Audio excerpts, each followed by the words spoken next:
আসসালামু আলাইকুম রহমতুল্লাহ। আপনাদের সবাইকে ৩রা শাবান ইমাম হুসাইন আলাইহিস সালাতু ওয়াস সালামের পবিত্র জন্মদিবসের শুভেচ্ছা ও মোবারকবাদ জানাচ্ছি। ইমাম হুসাইনের জন্মের ঘটনা সম্পর্কে বর্ণিত হয়েছে, যখন তিনি জন্মগ্রহণ করলেন তখন আল্লাহর রাসূল সাল্লাল্লাহু আলাইহি ওয়া আলিহির সম্মানিত ফুপি হযরতে সাফিয়া তিনি চাচ্ছিলেন তাকে পরিষ্কার করে আল্লাহর রাসূলের নিকট নিয়ে আসতে, কিন্তু আল্লাহর রাসূল বললেন, হালুম্মি ইলাইয়া বিইবনি, বললেন, হে ফুপি যান, আমার সন্তানকে আমার নিকট নিয়ে আসুন। তখন হযরত সাফিয়া জিজ্ঞেস করলেন, তাকে তো এখনো পরিষ্কার করে প্রস্তুত করা হয়নি। আল্লাহর রাসূল বললেন যে ইন্নাল্লাহা কাদ নাজ্জাফাহু ওয়া তাহারাহু, নিশ্চয়ই আল্লাহ আগে থেকেই তাকে পরিষ্কার করেছেন এবং পুত পবিত্র ঘোষণা করেছেন। অতঃপর হযরত সাফিয়া আল্লাহর রাসূলের নিকট ইমাম হুসাইনকে নিয়ে আসলেন। আল্লাহর রাসূল তাকে নিলেন, তাকে চুম্বন করলেন এবং তার কানে আজান এবং একামা দিলেন।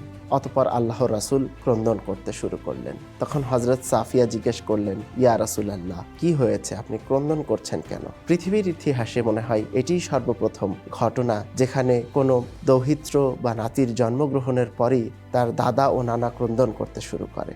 একটি আজব ঘটনা, একটি আশ্চর্যজনক ঘটনা। আল্লাহর রাসূল বললেন যে আমার এই সন্তানকে একদিন নির্মমভাবে একদল বিদ্রোহীরা হত্যা করবে। এই ঘটনাতে শুধু আল্লাহর রাসূলই ক্রন্দন করেননি, কেঁদেছিলেন হযরত খাতুনে জান্নাত মা ফাতেমাতুজ জাহরা সালামুল্লাহ আলাইহা এবং শেরে খোদা আলী মুর্তজা আলাইহিস সালাম। এই ঘটনাটি ইতিহাসে এভাবে সাক্ষী হয়ে রয়েছে।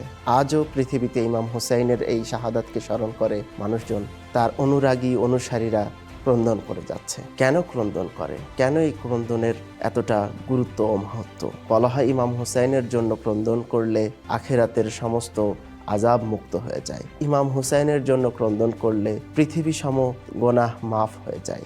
ধরুন একটি জামাতে যদি ময়লা লাগে আমরা পরিষ্কার করি, কিন্তু অনেক সময় দেখি যে সেই ময়লার দাগ, সেই ময়লার প্রভাব সেই জামাতে থেকে গেছে। ঠিক তেমনি অনেক সময় আমরা এমন গুনাহ করি যা তওবা করলে হয়তো আমাদের আখিরাতের আযাব মাফ হয়ে যায়, কিন্তু তার প্রভাব দুনিয়াতে থেকে যায়। কিন্তু বলা হচ্ছে ইমাম হুসাইনের জন্য ক্রন্দন এতটাই গুনাহ থেকে আমাদেরকে মুক্ত করে যে তার প্রভাবও নিশ্চিহ্ন হয়ে যায়। কেননা এই ক্রন্দন ভেলায়েতের জন্য ক্রন্দন, এই ক্রন্দন ইমামতের জন্য ক্রন্দন, এই ক্রন্দন এমন এক ব্যক্তির জন্য ক্রন্দন যিনি হকের প্রকৃত মডেল হিসেবে আমাদের সামনে উপস্থিত। আমরা সেই ইমামকে স্মরণ করছি, তার জন্মদিনের আবারও মোবারকবাদ জানিয়ে শেষ করছি। আসসালামু আলাইকুম।